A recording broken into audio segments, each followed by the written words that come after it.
Happy Friday. The weekend is here, baby. And man, has Aaron Rodgers made my day easy today. Aaron Rodgers has lit a fire. I don't have to light one. And so, listen, Aaron Rodgers threw a bit of a curveball in the middle of the day. He went on the Pat McAfee Show and talked about his vaccine status and not playing this week. And he said a bunch of interesting stuff that me and the Korean Cosell, we're going to dive into here in a second. But I just want to warn you, today's show may look a little or sound a little disjointed because before Aaron Rodgers lit this fire, we started the show off talking about Odell Beckham Jr. and we said we were going to have Delano on, and the show's going to be a little bit different because Aaron Rodgers started a blaze so massive that we had to restart the show. And so what happens after this will be a little bit disjointed from, it won't flow as smoothly as previous shows, but just deal with it. It's all good. The conversation we had about Odell Beckham Jr., T.J. Houshmandzadeh and I, it's incredible. You're going to love it. Rashad McCants, he's going to come and talk about Scottie Pippen and his book and his attack on Michael Jordan.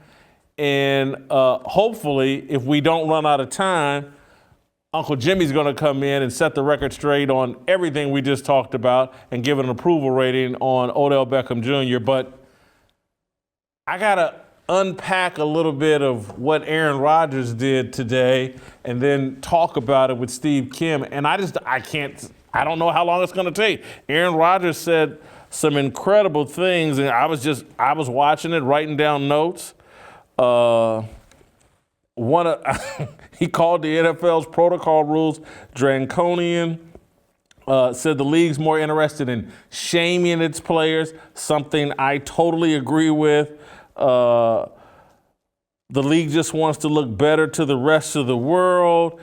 One of the great things I thought he said to Pat McAfee, and like Aaron Rodgers had like a 15, 20-minute opening statement on McAfee's show, and he went straight to the point I've been going to with these young people. Aaron Rodgers said the next great chapter in his life is being a father. And he doesn't know how these vaccines are going to affect reproductive issues, and he's a little concerned about it. I totally 100% support that sentiment. That's why I've said over and over and over again, 50-year-old fat people, go get the vaccine. Those of you that got kids already and you're already past that hurdle, go get the vaccine. But asking these young people in the prime of their lives who still want to have kids to go out and take this experimental vaccine, no dice. No dice. I don't blame Aaron Rodgers. I salute Aaron Rodgers. He walked us through an explanation of how, look, I didn't lie to anybody. The league knew about the process I went through. He said that he has allergy issues as it relates to the two of the vaccines. The only one open to him was the Johnson & Johnson vaccine. And the Johnson & Johnson vaccine at the time, particularly early during the summer, there were all kinds of issues and adverse effects, and he was a little uncomfortable. He went through this long protocols and system of trying to immunize and trying to make sure he was healthy. Said his teammates, everybody knew about it. Aaron Rodgers went ham. And I don't care who doesn't like Aaron Rodgers, I love him. I'm glad we finally have someone who matters, I don't care that he's been forced to, but I'm glad we now have someone standing up that can articulate and argue this thing and be the voice for the other side. Aaron Rodgers said a couple things I didn't like, but they're almost irrelevant. I don't know. He took a little pot shot at Kyrie Irving early in his statement. I'm not anti-vax. I'm not a flat earther. He said, why you got to take a shot at Kyrie? Kyrie and you on the same team. Maybe he didn't even know he was taking a pot shot. And I really don't believe he did. But it just comes across like he was distancing himself from Kyrie Irving. He and Kyrie are on the same team. I'm on their team. Even though I'm 50 and fat, and those guys are young and in the prime of health, I'm on their team because they have a right to do what's best for them. Before we go to Steve Kim, let's play a couple of the sound bites from Aaron Rodgers earlier today with Pat McAfee. Roll the tape. First of all, I didn't lie in the initial press conference. During that time, it was a very, witch hunt that was going on across the league, where everybody in the media was so concerned about who was vaccinated and who wasn't, and what that meant, and who was being selfish, and who would talk about it, and what it meant if they said it's a personal decision. They shouldn't have to disclose their own medical information and whatnot. And at the time, my plan was to say that I've been immunized. Had there been a follow-up to my statement that I've been immunized, I would have responded with this. I would have said, look, I'm not, some sort of anti-vax flat earther. I am somebody who's a critical thinker. You guys know me. I march to the beat of my own drum. I believe strongly in bodily autonomy and the ability to make choices for your body, not to have to acquiesce to some woke culture or crazed, group of individuals who say you have to do something. Health is not a one-size-fits-all for everybody. So on the CDC's own website, it says, should you have an allergy to any of the ingredients, you should not get one of the mRNA vaccines. So those two were out already. So my only option was Johnson & Johnson. At this time, in the early spring, I had heard of multiple people who had adverse events around getting the J&J. Nothing that was no deaths or anything, but just some really difficult times and physical abnormalities around the J&J shot. And then in mid-April, the J&J shot got pulled for clotting issues, if you remember that, right? So the J&J shot was not even an option at that point. So then my options became, okay, what can I do to protect myself and my teammates? My desire to immunize myself was what was best for my body, and that's why this is so important to me. My medical team advised me that the danger I would be in to get of an adverse event was greater than the risk of getting COVID and recovering. So I made a decision that was in the best interest of my body. I think some of the rules to me are not based in science at all. They're based purely in trying to out and shame people, like needing to wear a mask at a podium when every person in the room is vaccinated and wearing a mask makes no sense to me. If you got vaccinated to protect yourself from a virus that I don't have as an unvaccinated individual, then why are you worried about anything that I can give you? Tom Brady, you're on the clock. Tom Brady needs to show a pair of balls and come out and make some statements supporting Aaron Rodgers. These other NFL players need to show a pair of balls and come out and support Aaron Rodgers. NBA players need to show some balls and come out and support Aaron Rodgers and Kyrie Irving. Everybody knows these guys are right. And again, that doesn't mean all of their thoughts are right, all of their positions are right, but they're right about one thing. They have a right to make a choice about what goes into their body. The NFL shouldn't be trying to shame them into it. The rest of us in America shouldn't be trying to shame them into it. They're young people. They're in great health. COVID's not going to kill them. They have a right to do what's best for them. And Tom Brady and these other NFL players need to stand up and stand behind Aaron Rodgers. Put your little petty differences aside. Quit worrying about social media and do what's right. show a pair, stand up and be a man. Care about you winning Super Bowls. Be a man. Tom Brady knows damn well he doesn't believe in these vaccines and doesn't think it should be forced on these young people. We want to God up. Oh my God, he won 7 Super Bowls, or he won 3 NBA championships. Oh my God, what courage. They're unbelievable. He stood over a putt and knocked it in. Oh, that's courageous. These guys got tiny balls or no balls. If you want to show some, stand up for Aaron Rodgers and Kyrie Irving.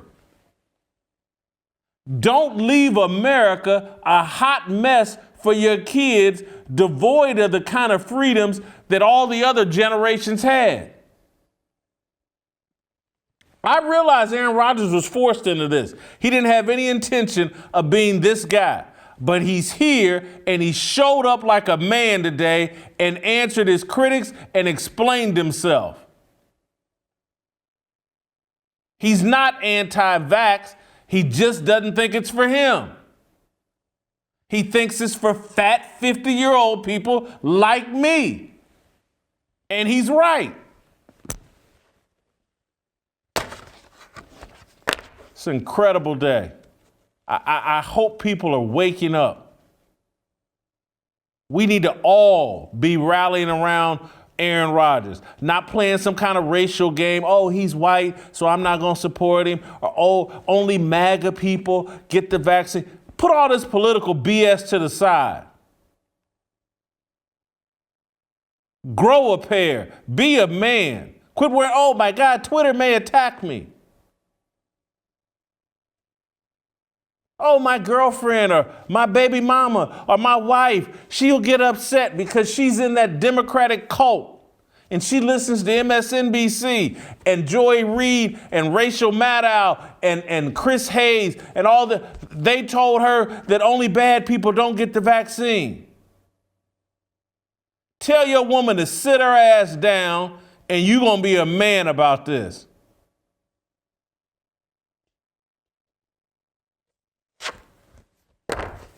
Oh, I couldn't be more happy with Aaron Rodgers. Lord have mercy. I've been waiting on somebody. Kyrie Irving, same to you. But Aaron Rodgers is sitting there.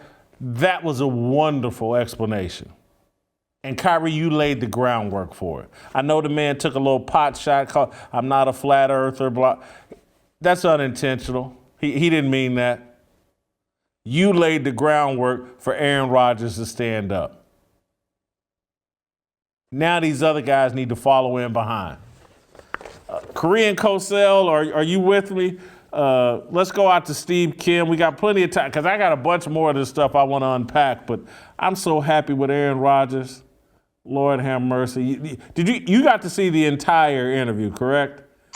Yeah, most of it. You know, the one objection that I have, I still thought he was playing a game of semantics about his original game of semantics. The rest of the message I loved. And it's interesting. I put up on Twitter, you know, I think Aaron Rodgers is actually laying out a great explanation or a great case here. And the anger at which people are like, no, he didn't. No, he's not. Look, you don't have to agree with me or him.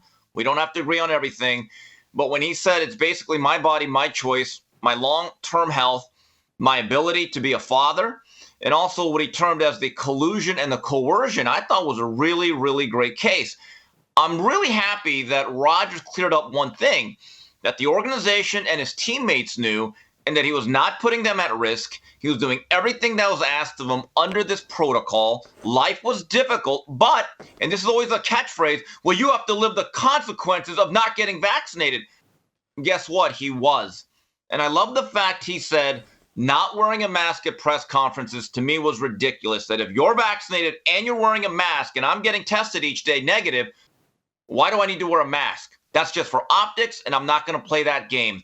I think Aaron Rodgers, for the most part, I don't know if he had a grand slam, but it's at least, in my view, a 3-run home run. What do you think of my take that Tom Brady needs to grow a pair and come out and support Aaron Rodgers, because Steve, you will never convince me that Tom Brady believes in this vaccine mess. The guy's drinking wheatgrass and testing everything he puts into his body, but he's out here taking this vaccine willingly. Tom Brady, to me, I don't care about Super Bowls. I really don't. And we got up these guys and, he's the GOAT and he's the greatest because he came back from a 28-3 deficit. That's all football stuff. Well, and I know Aaron Rodgers was forced into this. But the way he just handled that took some courage, and I wish that Tom Brady would grow a pair and show the same kind of courage. I want to go back to what I told you a couple of weeks ago when we talked about this issue as it related to Brady's willingness or unwillingness to speak up. Go back 3, 4, 5 years ago when he had, I guess, the hat, the MAGA hat, or he was deemed as a Trump supporter. I don't think he liked any of that heat. I don't think he wants to get involved. And your view is, look, put your balls on the table, be a man. I don't think he wants that. Tom Brady's about football, which is certainly his right. But I go back to what you said, that you believe there's a lot of players that are saying that they're vaccinated, but they're not. After the whole Aaron Rodgers situation, what we found out the last 5-6 days, I'm inclined to believe you now, that there's probably players skirting this issue. Here's a point that I thought Rodgers made that was very cogent. And I know some people are going to accuse him of being phony and self-serving, but he said that, look, the players that are at 50 or 45 to 90, the guys that are on the bubble in training camp, they probably felt the need that, no matter what I think, I better take this jab. Well, a guy like Rodgers said, well, if I have the leverage of being a franchise quarterback and I still have to be forced into it, this is a problem. I actually think it's more than just Tom Brady that needs to speak up. If the players feel this way, I truly believe that from, let's say, April or May, they needed to go to their NFL Players Association head en masse as a group and say, DeMorris, we don't want this to happen. We're not aligned with this. We still have our concerns. We don't want to be mandated to take the vax because there's strength in numbers. So again, I would actually say, Jay, it's not just on Tom Brady, incumbent upon him to speak out. Again, there's strength in numbers. There needs to be a group of players, but I wonder if it's already too late because, look, we're 8-9 weeks into the season now, Jason. It ain't never too late to do the right thing, and I think you make an excellent point in terms of DeMaurice Smith and the NFL Players Association should be out here voicing passionate support for Aaron Rodgers. I guarantee you this, these stupid protocols that the NFL has set up would go away instantly if these NFL players threatened to walk out in support of Aaron Rodgers. We had all over George Floyd, NFL players were threatening to walk out. They're taking knees. They're doing everything, and they're speaking truth to power all over George Floyd, a guy that none of them would want around their mother, sister, baby, son, anybody. That's the damn truth. And you get all hyped up over a video that's all over social media. But they do all that for George Floyd and won't do something they know they disagree with. These players know that these protocols and the way the unvaccinated have been treated is wrong. They're looking at it every day. They didn't want to take the vax. They don't want to have to take all these booster shots and all this other garbage. They know it's a charade. The NFL has known, the entire league was fully aware of Aaron Rodgers' vaccination status. These players know that they're looking the other way on certain players because they need Aaron Rodgers out there for them television ratings. Well, let's go back. On that particular issue, you're right. If the players actually did that and staged walkouts, the same journalists that parroted that phrase, I love this one, more than an athlete, well, would they use that phrase now?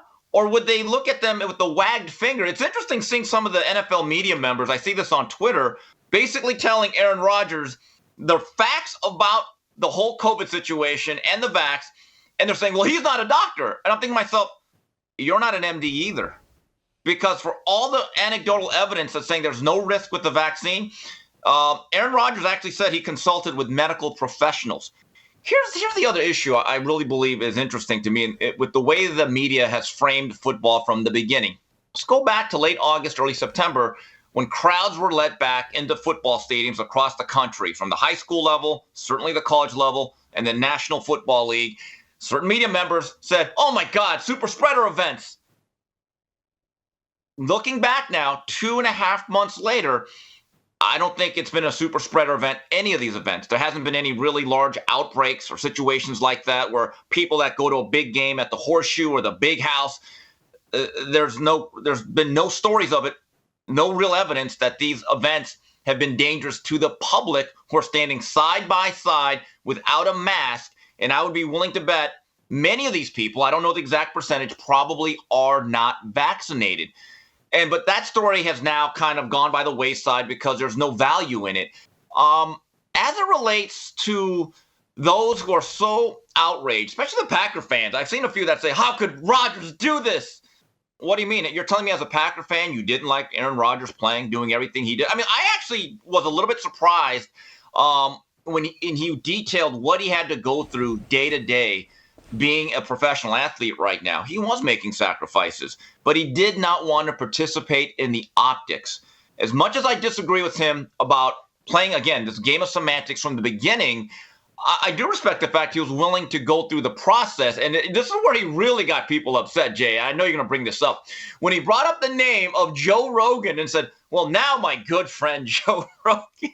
I said, oh, see, he's saying that he's not poking the left. Trust me, he knows what he's doing. He can claim that he's not trying to be on either side of the debate here.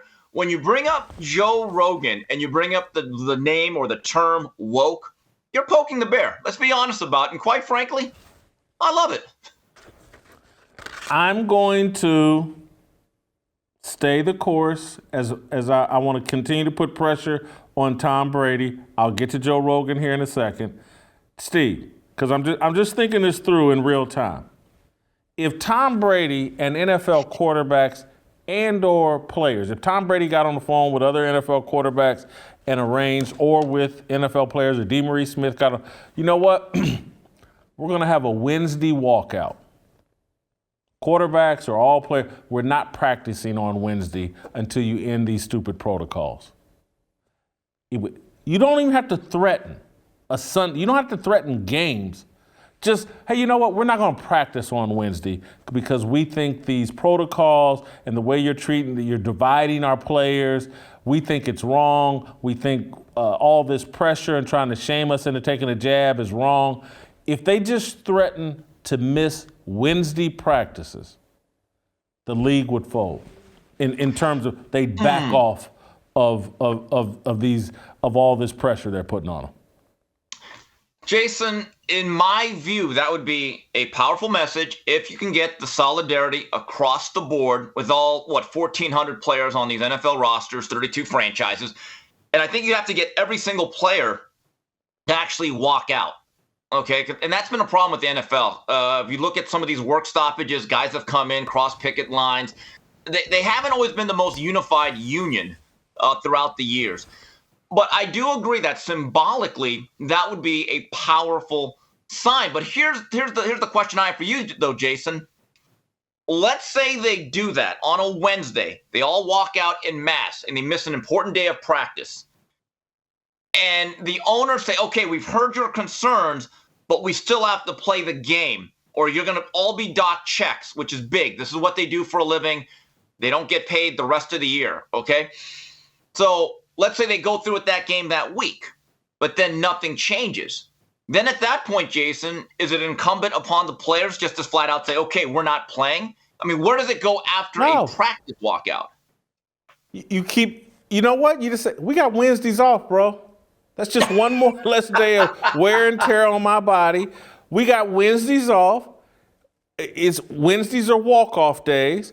And players don't care about practice. I mean, they've made that crystal clear. I've looked at, during the summer of George Floyd and over the last 5 years of all this woke BS over police shootings, how many college teams have canceled practices because the players had to go participate in some on-campus protest or whatever, and you had coaches out there arm in arm with them at the protest, skipping spring practice or skipping, summer workouts and all.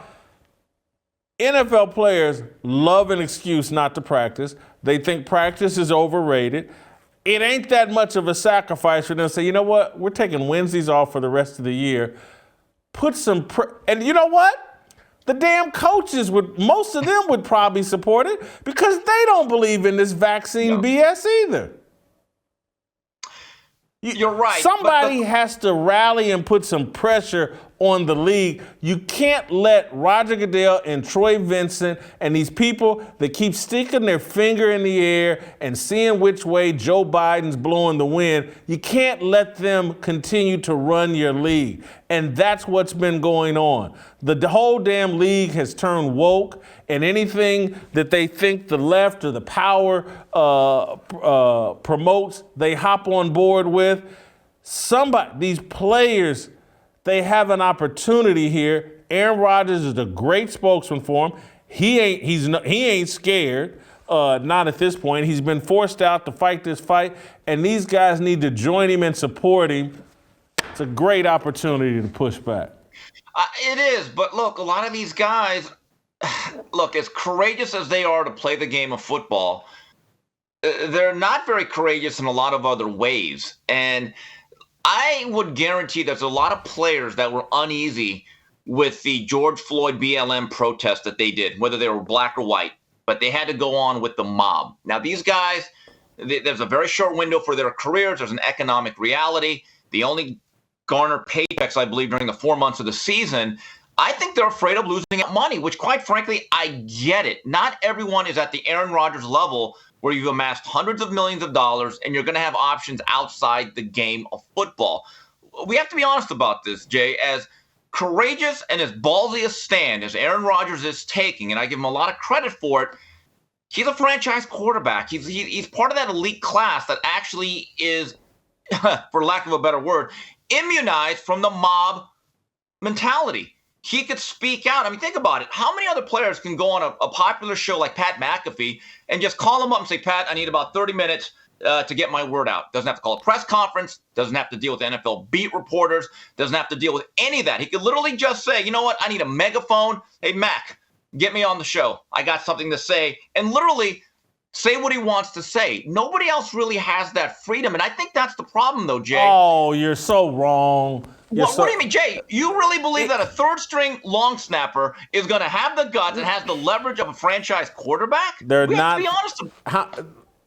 First of all, there are no third-string long snappers. Okay, one. The practice for squad. two, for two, there's 10 guys on each team who could call up any show they want and be like, hey, you know what? I want to make a statement about this vaccine stuff. Give me the time. Who wouldn't want? First, and then secondly, I don't think you're aware of this, but Aaron Rodgers comes on Pat McAfee Show every Tuesday. That's been going on I know he does. for a while. Right, but would McAfee, how many other players would McAfee have on every week and give him his own show within the show, though? That's my point. Honestly. Again, but to go out and make us look with Pat McAfee, I'm not. This isn't even a great quarterback, but would Pat McAfee cut out 20 minutes once a week for Kirk Cousins to come on the show and talk football? Yes, he would. He'll take all the starting NFL quarterbacks, damn near that he could. Why wouldn't he? I mean, yes, he would. And so there's a bunch. You think Jalen Ramsey is sitting around going, oh, they're going to cut me from the NFL? I have no leverage. You think Aaron Donald is scared? You think Matt Stafford is scared? Just go around the league. There's 10 guys on each team that have incredible leverage. The teams can't do anything with them. They're locked into contracts.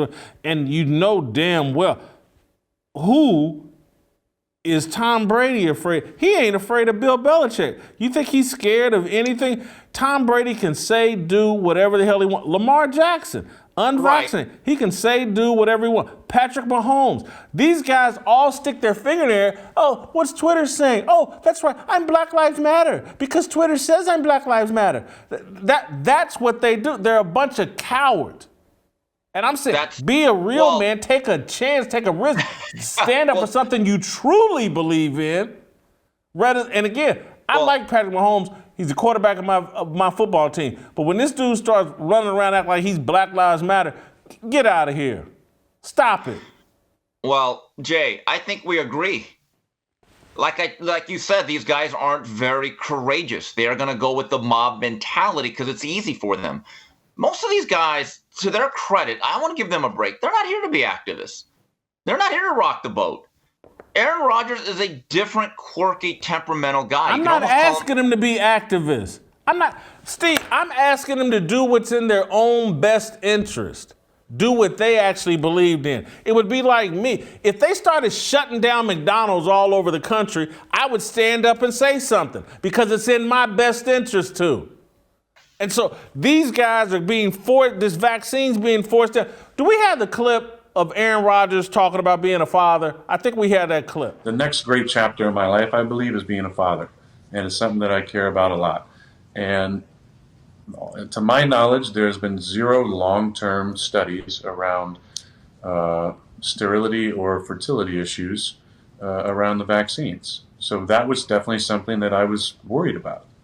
And that went through my mind. Now, obviously, having an allergy to an ingredient, it took me off of being able to take the mRNA anyway. But that, even if I didn't have that, that would be something that would give me a little bit of pause because we don't know what the long-term effects of these are. There's still clinical trials going on through 2023. So to just like, when people just say, oh, just get the jab. Well, first of all, everybody's body is different, number one. And second of all, there's a lot of things we don't know about this.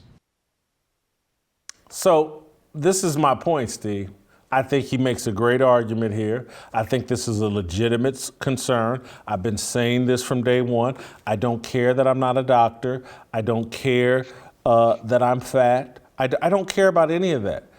Young people, and you can't tell, these NFL players love to throw their penises around in every vagina they can. They love to have kids. They got kids spread out all over the country. This is a real concern and an issue for them. Aaron Rodgers has articulated. Many of them believe that and have the exact same concern. I'm not asking them to stand up for things that aren't pertinent to them. That's the difference. When you are an activist and I'm standing up for George Floyd.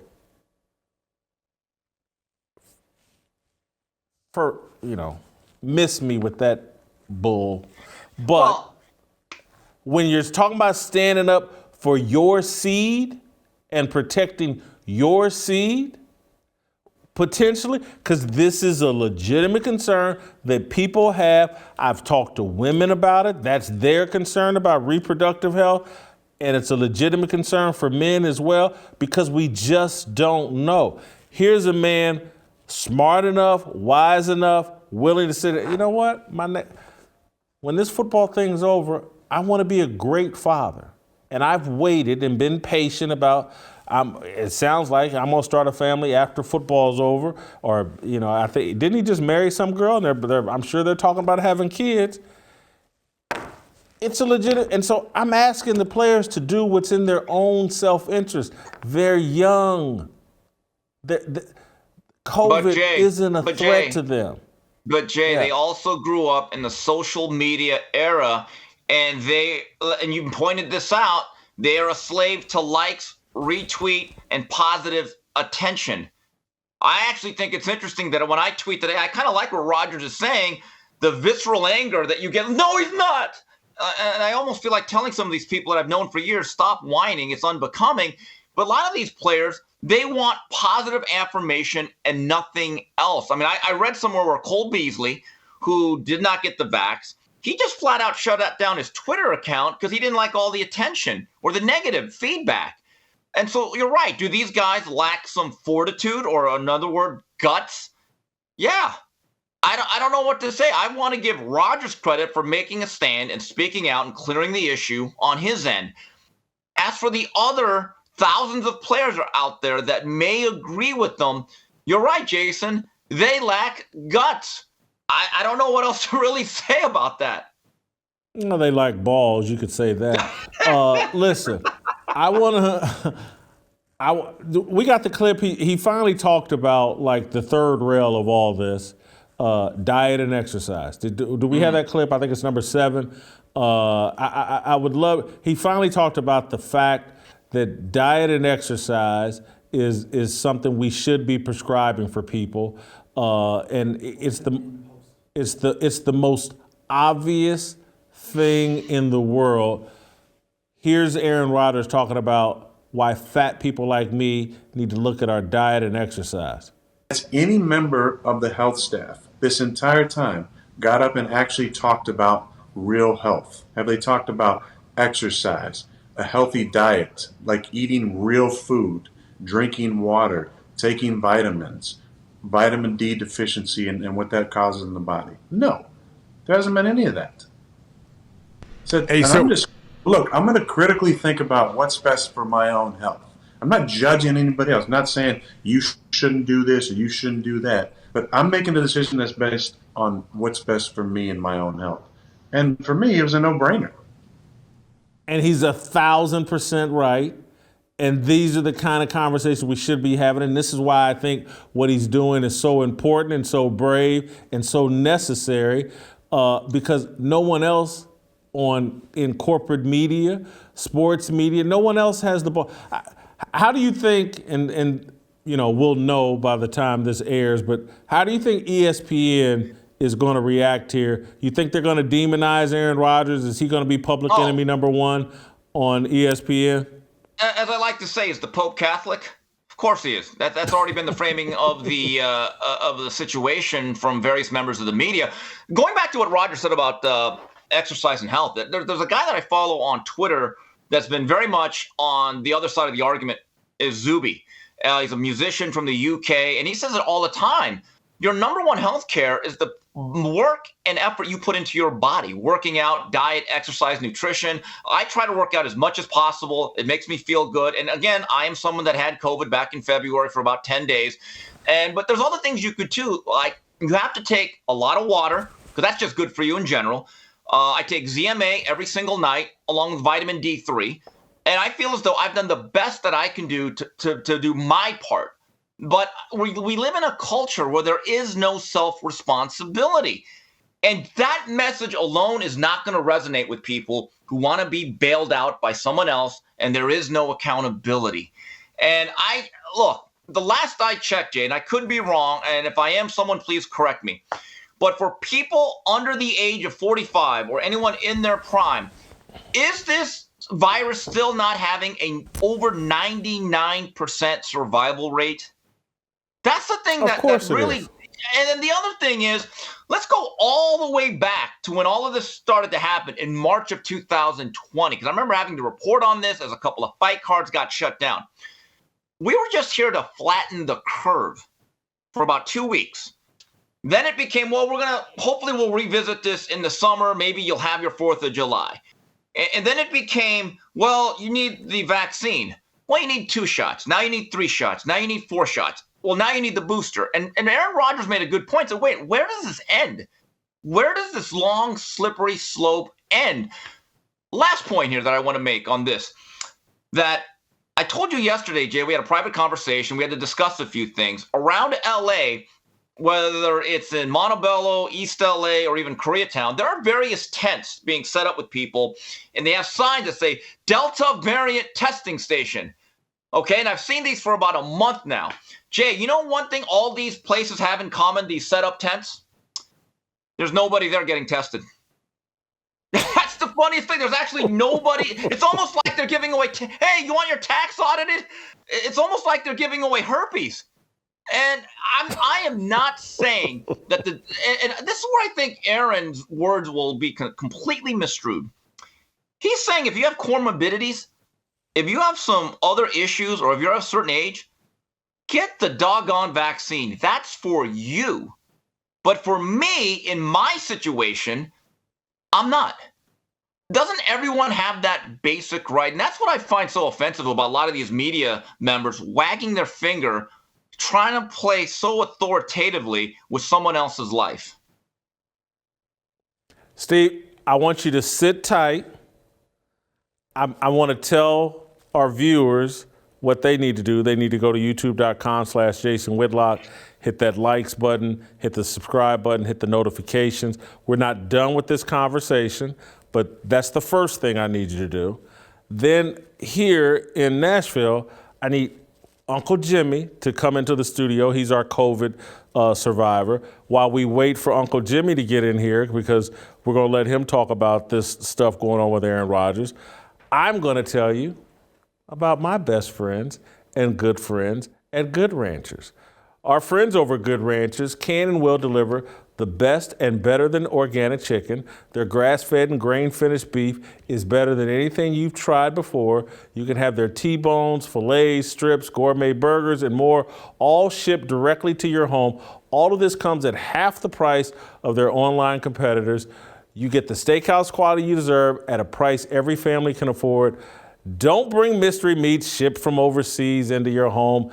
Get the stuff from right here in America. It's been raised on American farms. Support the freaking sponsors that support me and this show and our point of view. GoodRanchers.com/fearless. Good Ranchers, don't walk in front of the camera like you've never done TV before. What are you doing? Well, we're not starting from scratch. GoodRanchers.com/fearless, or use the code FEARLESS at checkout. That's $20 off and free express shipping at GoodRanchers.com/fearless. Know where your meat comes from. Know who you're supporting. When we come back, Uncle Jimmy joins us. Next! All right, welcome back. We still got my Asian brother from another mother, the Korean Cosell, out in Los Angeles. But this Aaron Rodgers topic got to be right up Uncle Jimmy's alley as a COVID survivor. I'm sure that that's just right up my alley, huh? COVID survivor. Wow. Aaron Rodgers. What do you think? I'm all excited and a believer in what Aaron Rodgers is doing, but you know, I haven't dealt with COVID. What Steve Kim said, he dealt with it in February. Of course, you dealt with it this summer. What's your take on Aaron Rodgers? First of all, I just completely respect how authentic he's being about it. I mean, seriously, it's just good to just have somebody out there talking about what's going on. And I find it amazing that not only what he's going through, but the show that he was on, the guy whose show it was. Pat McAfee. Notice he said that, he said that when he went to get his prescriptions filled, he talked about how the pharmacy kind of acted like they didn't want to give him the prescriptions, and those were things I told you about. Oh, that you had to go through when? Yeah, well, I went through that. I won't even say the name of the place, but they didn't want to give me the prescriptions that my doctor prescribed, which is basically the same medicines that Aaron Rodgers is taking, the same medicine that Joe Rogan's taking. It's a concerted effort to not give you those items. It's just a concerted effort. And so the pressure and the shaming is even that you're going to get a prescription filled. The pharmacy is like looking at you like, oh, you crazy. Oh, definitely. What is this for? I mean, she really did that. And then, he's one of those. And to where we literally had one of those people that wants to live. He's one of those, and we literally had to change and go to another pharmacy, and we got the medicine just like that. That's an what did anything in particular that Aaron Rodgers say stick out to you? My body, my choice. Now that's something that we need to be out there marching in the streets talking about. Now that's a true statement. It's my body, my choice. I can control what goes in my body, not what comes out. but what goes in my body. I think that was, that's for real. Are you saying it's not his body? Are you saying he doesn't have a choice? Steve, let me stick here with you. Do you expect any NFL players to come out and support Aaron Rodgers? Man, I hope they do. I really, and like you said, I hadn't thought about this, but, well, first of all, I think we need to, let's be honest here, man. Aaron Rodgers is just the first one that we done found out that lied. We liable to find out there's a whole bunch of people that's done lied, done falsified some vaccine documents. He's just the first one we done found out. And just like you said, man, you know what, man? I doubt very seriously if Tom Brady ain't going for no shit like this, man. You ain't putting this in Tom Brady's body. First of all, Gazelle ain't gonna let him put it in his body. Tom, no, it will mess up our future. No, we must protect our loins, Tom. You know what, Steve? I think Jimmy just made a good point that I hadn't thought of in terms of why players may not come out and support Tom Brady. Let's say you're a vaccinated player with a questionable vaccine. Perhaps you've fibbed or been dishonest. You don't want the scrutiny that will come along if you do step out there and defend Aaron Rodgers. The media is instantly going to say, oh, I bet you he lied about his vaccination status as well. Or the media is just going to give that player extra scrutiny in all regards if they come out and support Aaron Rodgers. Yeah, I mean, that's a slippery slope, but I'll go back to what I've said. When the players were walking out in mass, it was all about more than an athlete, and these guys have human rights, and they have a right to stand up for certain issues. This one, probably not. We have to be honest about it. I was kind of perusing the Twitter timeline, and all the football reporters are in lockstep with one another, castigating Aaron Rodgers. Question I have for you, Jason, do you think there's any NFL reporters out there that have the guts to say, you know what, Aaron kind of makes a good point? Or would they be even allowed to put that in print under their byline? That's the question that I have. No, they won't be allowed to put it in print. It seems like in the corporate media space, Jay Williams has been the guy designated to argue the other side of this as it relates to Kyrie Irving. And they're going to have, I wonder right now at ESPN and Fox Sports, when they're having conversations about, hey, who's going to defend Aaron Rodgers or take the other side of this issue? Or will it just be a universal, everybody take a dump on Aaron Rodgers? But it seems like since they've allowed Jay Williams at ESPN to defend Kyrie, they're going to have to find a football person willing to defend Aaron Rodgers. And do you have any? Is Dan Orlovsky? I mean, who's going to? I don't know, Steve. Where can we find some football representative person that might want to represent Aaron Rodgers? It won't. Not at ESPN. I don't work at ESPN. I mean, that's the whole thing. I mean, the interesting thing about this situation is that I guarantee you that if you wanted to be fair, if I was on the Green Bay Packers beat, why don't they ask the other players, the teammates, did you have a problem with Aaron Rodgers doing this? Did you find it to be selfish, or did you find it to be like, hey, this guy, we need him. We need to play. It's like that situation with all these players in baseball, I say it all the time, that even the teammates of guys that got caught with steroids are always saying, he cheated the game. I can't believe he did this, and I'm insulted. Really? Even when he's hitting 55 home runs, leading you to the playoffs, putting more money in your pocket, making you a more successful team? I think there's a real dishonesty about this. I would bet dollars to donuts that many of the players probably agree and have no issues with Aaron Rodgers, but they may not say it, or if they did say it, I think their message would be suppressed.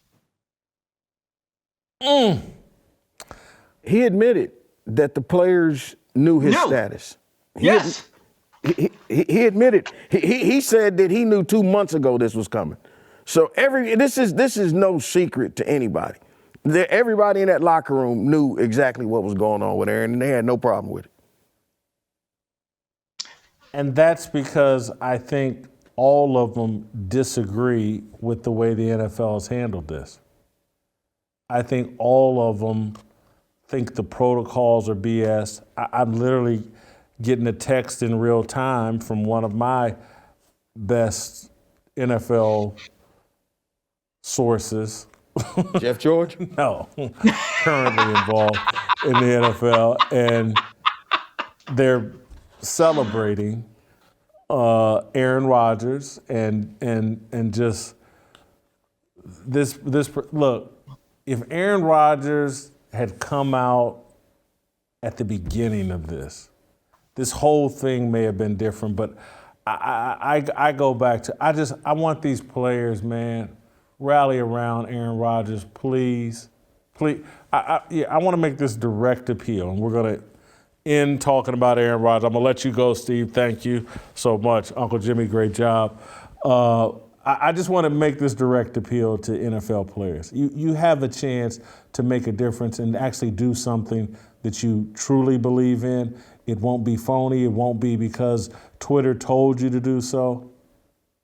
It's because you know that the way the NFL, the NBA, and these professional sports leagues have jammed this jab down your throat, separated your teammates, divided you guys among vaccinated and unvaccinated. None of it makes any sense, and you know Aaron Rodgers is right. Stand up, stand beside this man. Don't leave him out there on an island all by himself. I know he's not perfect.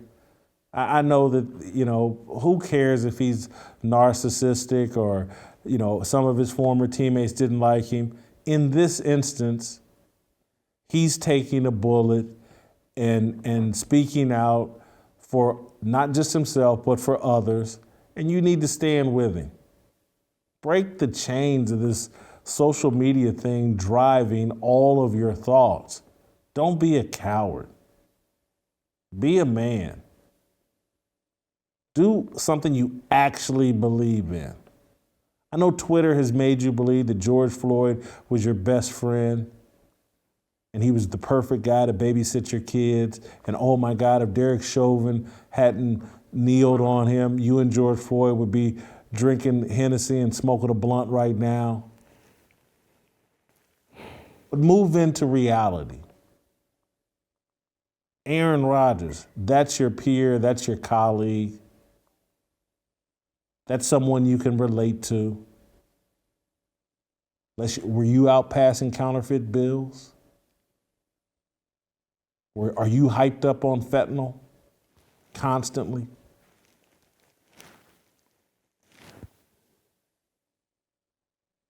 Anyway, support your brother in football, the guy you can actually relate to. All right, I'm done. I think we're going to have T.J. Houshmandzadeh. We'll talk some Odell Beckham Jr. I just want, I wanna be, I just want, I wanna be, I just want, I wanna be, I just want. All right, welcome back to the show. Let's roll out to Los Angeles and bring in T.J. Houshmandzadeh, talk a little Odell Beckham Jr. T.J., welcome. Is it fair to blame Baker Mayfield for Odell Beckham Jr. flaming out in Cleveland? First of all, I'm just glad I can be dressed in a professional manner when I'm seeing you this time, Jason. So that's first of all. We've reversed roles. Yeah, we did. When I saw it, I said, I could have been dressed how I was last week. But, I have the suits. I might as well use them. You know what, Jason? I just listened to what you just said, and it's kind of ironic, man, that now you make valid points, and I agree with some of the points you made. His father, don't get involved. Don't release the video because all that's just going to cause tension. It's going to separate the team, and you don't want to do that. But Odell has not been a problem. You watch that Minnesota game. He's open on the go route. He underthrows him. He's open on another double move. he hits the DB in the back of the head. As a receiver, that is so frustrating because we don't get the ball much. When you get an opportunity, you're not going to hit all of them. You just want to hit some of them. They weren't hitting any of them. And the biggest problem I have is in the media, all these quarterbacks, they get coddled. The Kansas City Chiefs are losing. It's what's wrong with the defense? What's wrong with the Chiefs? It's never what's wrong with Mahomes. But when they're winning, oh, Mahomes is the greatest quarterback we've ever seen. The Cleveland Browns have a great year last year. Baker's turning the corner. This team is perfect. They're going to be good for a long time. This year, oh, Baker's hurt. How about Baker's just not playing as well as he did last year? How about that? And then, oh, he plays better when Odell isn't there. Well, if you would hit Odell when he's open, you would play better when he's there. And Odell's he's not absolved from any of blame to this, if you ask me. That video, you can't do it, but I think he wanted out, and we know he wanted out. So him and his pops, can I release a video? Yeah, go ahead and release it, Dad. Because he knew if I get this video released, I probably get my way out of here.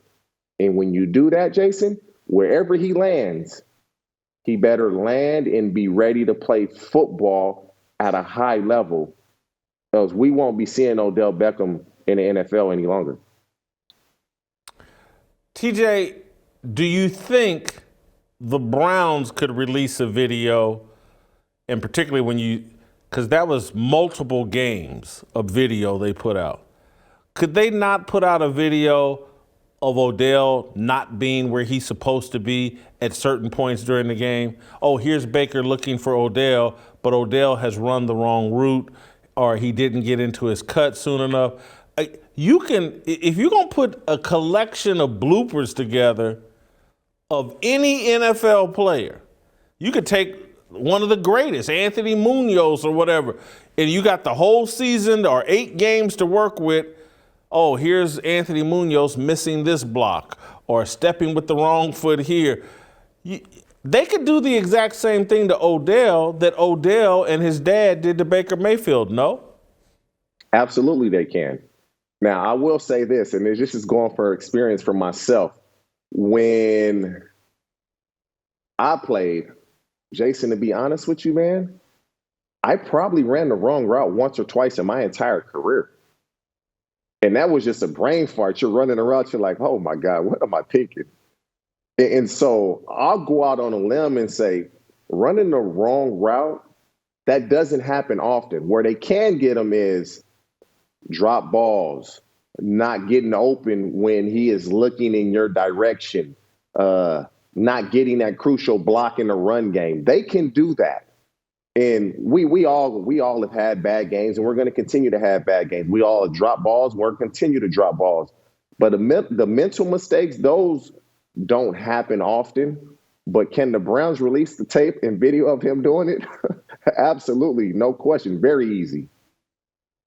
All right, help me understand, TJ, and again, because you are the expert. And I believe that about you as like, man, I only ran the wrong route once or twice again. But because when you start thinking about your journey into and through the NFL, you had to be in the right place at the right time based on how you entered the NFL. But more important, I'm just trying to wonder about, I thought that like based on coverage, there are adjustments that receivers have to make. Based on did the cornerback try to turn me inside or outside, there are adjustments receiver. And so can't you, if a quarterback can read the defense wrong, can a wide receiver as well? Yes, and I'll give you an example, Jason. Like, for instance, we would have a comeback route.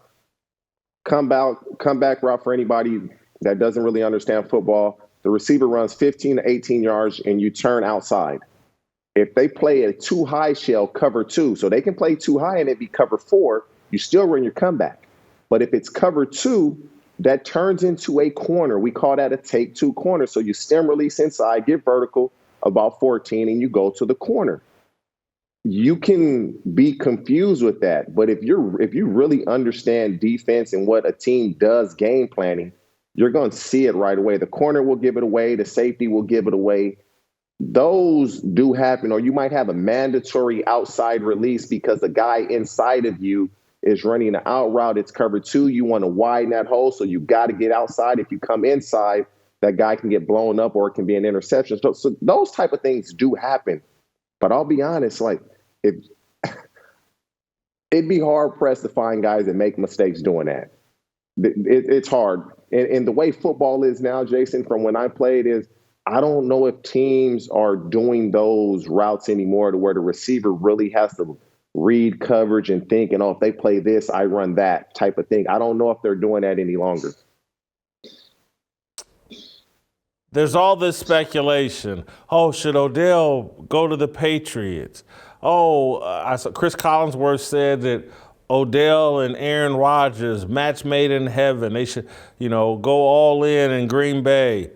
And for me, I'm just sitting there like, man, Odell's had problems everywhere he goes, and it's like, oh, I can't wait to marry him off to the Patriots or to Aaron Rodgers or a rookie quarterback in Mac Jones. And I'm like, hey, man, excuse my language here, but I mean, you got to let a hoe be a hoe. I mean, y'all trying to turn Odell into like he's this model housewife that everybody can't wait to marry.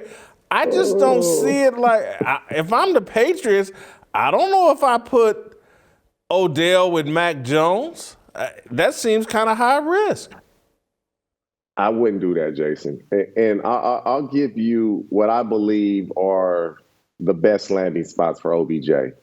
The first one for me would be the Raiders. You go to the Las Vegas Raiders, talent-wise, you're the best receiver on that team. You're the best receiver on that team. You're the best route runner. You're the best deep threat. You are the best receiver in that team, complete receiver on that team.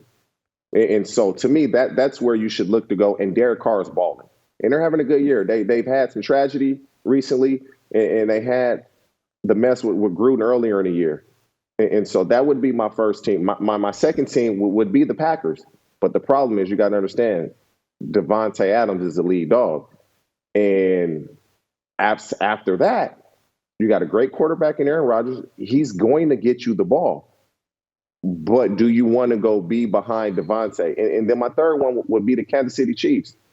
And that would be a distant third because it's going to be Kelsey and Tyreek Hill before you at all times. You saw what happened when Le'Veon Bell went there. He probably thought he was going to be more part of the offense than he was. And so for me, I'm not thinking about going to New England. They don't really feature a guy. It's a collection of guys. You go there and it doesn't work, and you start to cause a problem. Your career can be over and be over fast. And so for me, if I'm Odell Beckham, I'm trying to get to the Raiders. And maybe you see what the Rams are doing. The Rams, they're going all in. If I can get to the Los Angeles Rams, I see if I can do that as well. I love your Raiders suggestion. And I'm going to tell you why. I just think Derek Carr is so centered and so grounded and playing at such a high level that he might be, other than Tom Brady, the one guy that could really handle Odell Beckham Jr. and be a force to perhaps get Odell focused for a short period of time. Carr doesn't have an ego. I kind of like that. He doesn't have an ego, and Carr can play. Carr's a really good quarterback, and the Raiders are having a good season. And so he would be their best receiver. And it's what you just watching Carr do his interviews, man, he just seems like a genuine, nice guy that just so happened can really spin the hell out of the football. TJ, thank you so much. Enjoy your weekend. Great job. I needed someone to come in and tell me about Odell Beckham Jr., and we got the smartest wide receiver. Only one or two blown routes in his entire career. Guy coaches up a lot of these young receivers. Thank you, TJ.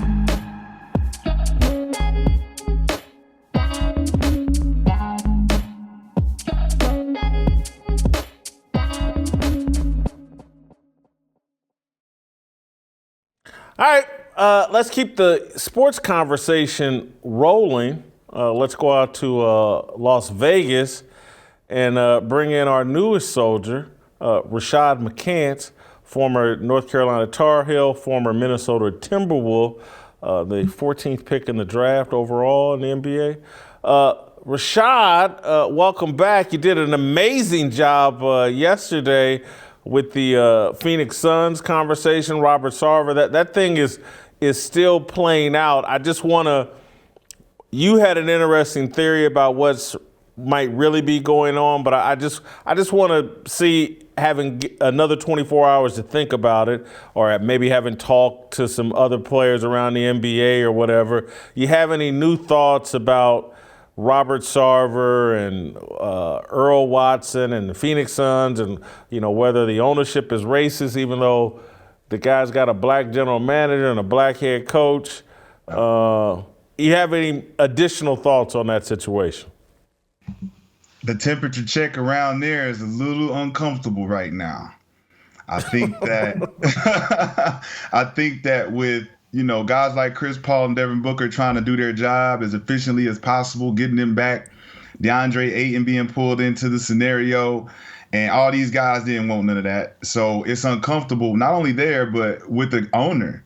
The owner now is target. He's highlighted. Now he can't walk around without everybody looking at him sideways. So I think it's very uncomfortable. The next 10 games for the Phoenix Suns is going to be instrumental for Monty Williams to see how he can keep his players focused with this type of distraction. All right, I brought you back today because yesterday we were supposed to talk about Scottie Pippen's new book that I think comes out next week. He's on a little promotional tour. He did an interview with the New York Times. I think there's an excerpt of the book in GQ magazine. Pip goes after Michael Jordan in this book. I want to read a couple of excerpts or a couple of comments or excerpts from the book that the New York Times published. How dare Michael treat us that way after everything we did for him and his precious brand? To make things worse, Michael received $10 million for his role in the Last Dance documentary, while my teammates and I didn't earn a dime. Is this a legitimate complaint? Oh, man. I think so, man. I think everybody's going to be torn between, trying to figure out if Scottie Pippen is really disgruntled or not, or bitter, or if there's some truth underneath the covers here. And I think that there is some truth. There's always truth when you talk about Michael Jordan, because the man is the biggest fraud in the history of sports. We're going to have to unpack this. This is the fire I'm going to start today, because it's like Michael Jordan for years couldn't do no wrong. And then all of a sudden we see The Last Dance, and all the people who up until that point, like myself, was just champion Michael Jordan as being the guy that's just squeaky clean, couldn't do anything crazy. And now we found out that he was the one behind Isaiah Thomas not being a part of the Dream Team. Him being the guy that created a disappointing legacy for the ending of Isaiah's career just because he didn't like him. And that alone showed that Michael Jordan on The Last Dance told the world that he had nothing to do with that. But there's audio clips of Michael Jordan saying he's not playing on that team if Isaiah's on their team. So everything that Scottie's showing the world right now is showing from that Last Dance film to all of the absurdities of him saying that I seen them guys in there smoking coke and doing lines and smoking weed. I said, I'm out of there. Really, Michael Jordan? Really, Michael Jordan? You didn't? So you threw your teammates under the bus and saved yourself. That was the first red flag. So then, as everything else unfolds, Scottie Pippen sitting there like, wow, really? This is all about you? The 6 championships, you did it, and we helped you? We didn't do it as a team? So right now, it looks bad on Mike because your lies are out. And if you could lie about Isaiah Thomas, that means you could have lied about the gambling thing. and how you had to leave the Bulls because you got caught gambling, and you and David Stern had to make some type of. Rashad, you played at North Carolina. I'm sure part of the reason you went to North Carolina, a tiny 1-2% of it had to be Michael Jordan's legacy, and could you be the next Michael Jordan? You're a two guard just like Michael Jordan. You just called him one of the biggest frauds in sports, and your evidence is the way he took a dump on Isaiah Thomas. Isaiah is one of my best friends. Love Isaiah Thomas. I don't like what Michael did to him on the Dream Team. You just pointed, he did during the Last Dance documentary, throw out allegations that when he joined the Bulls, the guys were, more interested in drugs and partying and strip clubs and all that than winning. And that was a effed up deal. And now you have Scottie Pippen calling him out, but is there more? Walk me through how a former North Carolina Tar Heel who won a national champion just like Michael Jordan, give me a bit more context on why you think he's a fraud. Have you always thought this way? Have you had interaction with Michael Jordan that didn't go well? I mean, again, I'm not a Michael Jordan homer. I think he did Kwame Brown dirty in Washington. And so there have been a lot of unflattering things come out about Mike here recently in the past year or two. But you're a former Tar Heel. You surely spent some time wanting to be the next Michael Jordan. And for you to call him a fraud, that carries some weight. Could you just elaborate a bit more? Well, yeah, man, I never championed Michael Jordan beyond Kobe Bryant, and that's on record. So when I went to University of North Carolina, I had to wear 32 because I couldn't wear 23. And I went to the University of North Carolina because he went there. And not because I was a fan of his, because he had a legacy that I wanted to outrun.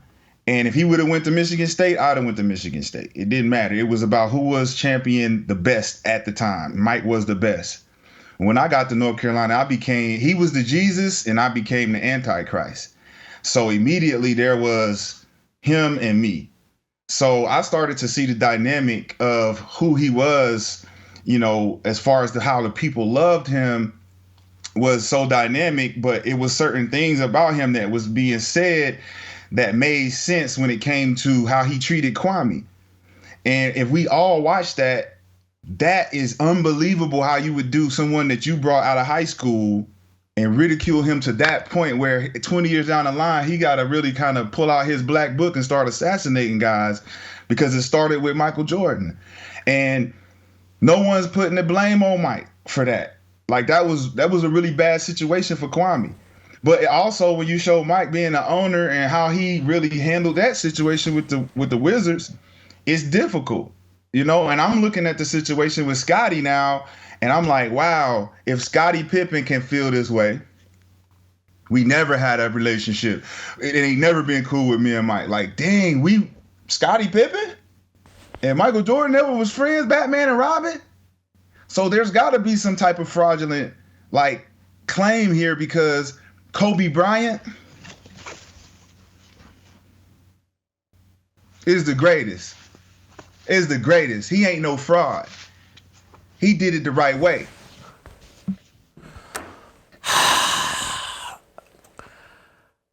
We're about to have our first serious disagreement, Rashad.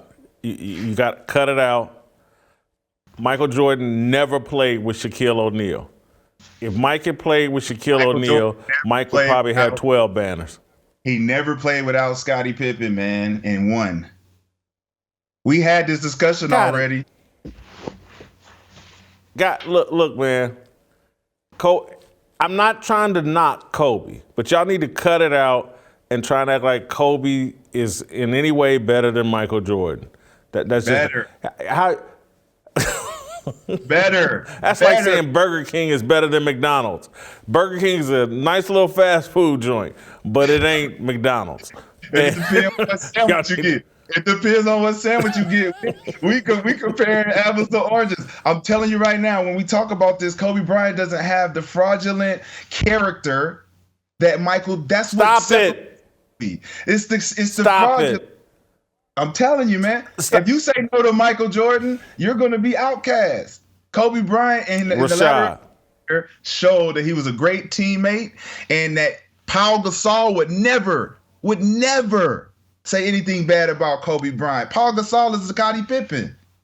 Lamar Odom is Scottie Pippen. They would never say anything bad about Kobe. Kobe would never do anything bad to them. Rashad, I just want to walk you through a bit of history here, just a tiny bit. Kobe Bryant sat in a police interrogation room and threw Shaquille O'Neal under the bus. Yes, he did. So just cut it out. Cut it out. You know why he did that? You know why he did that? Because he's weak. Because he's weak. Because those two had gripes up until the point where he had to come out and say, man, Shaq's out of shape. Shaq's this, Shaq's that. But he heard murmuring of Shaq saying something about him, and he brought it to light. See, people don't know the underlying context of why certain people say things, throw you under the bus. It's just not I'm this kind of guy, I'll throw you under the bus. It's like, oh, you gonna do that to me? All right, here go mine. Here go my shot. Rashad, when you get accused of rape and the police come and investigate you, nobody else's name should come out of your mouth. Absolutely That's not. on you. Absolutely So not. again, let's not. Kobe's great basketball player. I get it. Kobe, the way Kobe died tragically, I get it. But it's almost like Kobe's like an artist whose art sold and was great. But then when he died, his art gets elevated to a level that, like, well, hold on. When he was actually here painting, we never thought this. But now that he's dead, now we put him on a pedestal, and we got to stop it. Kobe wasn't Mike. Kobe's one of the top 10 players in NBA history, but Kobe got his character issues, just like including the rape allegations and just the way he handled that situation, the way he handled Shaq, in my view. I was always a Shaq guy, still am a Shaq guy. I didn't like the way Kobe handled Shaq in that situation. You got to baby that big man, because that big man created championships wherever he was. He just took up so much space and created so much space. But I want to get us on more, and again, I don't mind disagreeing at all. I actually love the disagreement, because I don't, but there does seem to be a growing sentiment among former NBA players of being more comfortable expressing disdain for Michael Jordan. And part of that seems to me, when I read Scottie Pippen's complaints about Jordan, part of that to me seems to be, yeah, I made $100 million, but I'm halfway broke now. I'm not what Mike is because of Mike and Air Jordan.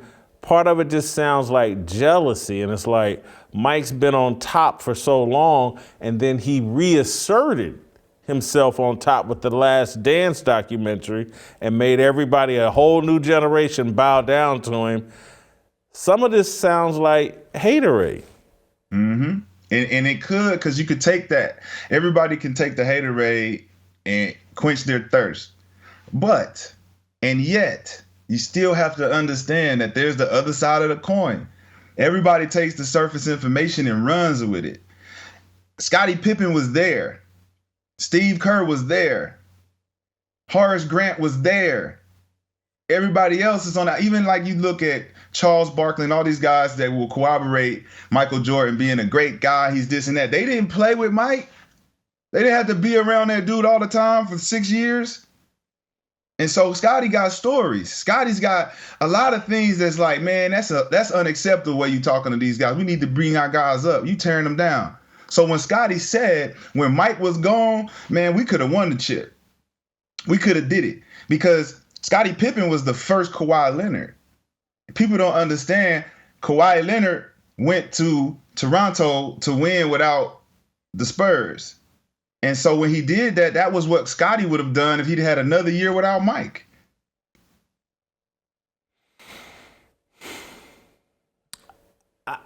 Listen, I don't think anybody has ever argued Michael Jordan, oh man, he's a great guy. I don't think that's ever been the argument for Mike. Like, oh man, it's fun to play with Mike. What the argument has been is like, man, Mike's the best. Mm-hmm. Mike is the best player. He's a cold assassin. He's going to do whatever it takes to win on the court. He's going to win by any means necessary. That was always, and Kobe, again, the guy that everybody loves, that's his reputation. I'm going to be a jerk to Shaq. I'm going to be a jerk to whoever, Phil Jackson, whatever. I just want to win. I just want to win. I just want to win. Yep. Why are we now holding Mike to a standard of, oh, and he needed to be a nice guy the whole way through when we knew he was not a nice guy. He was punching teammates, harassing teammates. I don't like what he did to Kwame Brown. I think he should have been held accountable. I got to say, I never put Mike on a pedestal until he retired. I'm a lifelong Pacer fan. You know, I couldn't let it go. And Magic Johnson's my favorite NBA player of all time. And so when Mike started ascending past Magic Johnson, it bothered me. I never gave Mike his full flowers and credit until he retired. When he retired, I said, you know what? I got to let it go. It's over now. The guy's the best. It seems like we're recreating or holding Mike to a different standard now, 20 years after his career ended, and now he needs to be a nice guy. And oh, look, Scottie Pippen, he didn't like the way he's treated in The Last Dance, Doc. I mean, why not just let it go? I mean, because Scottie took shots at Isaiah, called him a dirty player. He took shot at Charles Barkley. To me, this sounds like a lot of big game hunting to sell a book. It does, but there's always truth in game hunting. And that's why the whole point of hunting for the truth is going through the book, finding out what made sense and what don't. You know what I'm saying? Like, I think that's the biggest dynamic is Michael Jordan came into the era of Larry Bird and Magic Johnson in the ultimate team ball. Think about the era back then. It was team ball. Magic Johnson getting triple doubles. He didn't need isolation plays. There wasn't any. Larry Bird doing triple doubles and winning championships. It was all team. Michael Jordan came in for the first 7 years and it was selfish isolation ball. They never seen it before. So now, once Phil came in, once Scottie added it to the mix, he started winning. Kobe Bryant once said that his first 10 years in the league was to show and prove that he could be a dominant player. The second 10 years was to show and prove that I don't have to show and prove. Michael Jordan is the same thing. He was the architect for that. He started it, but he changed the game with selfish play. Kobe Bryant followed it and made it a better, more efficient way of playing. Now, you go back to the way the game was played and where it is now, it's attributed to Michael Jordan's influence. So Scottie Pippen is going back to the old way of days of playing, saying Mike didn't include the team even then. So when you look at The Last Dance, he's mad. Like, man, you even showing the world you didn't show that you wasn't showing the team love. It was all about you. That's true. Look, Michael Jordan is a jerk. But he showed that at his Hall of Fame speech. He's a jerk. And that's what made him great, being a jerk in his mind. But well, you know what? Yeah. Now that I think about it, it's like, and you know what? Scottie Pippen is confirming he's a jerk. He's just, Scottie Pippen ain't really telling no lies. He's just saying, you know what? He's a jerk. I'm going to admit that.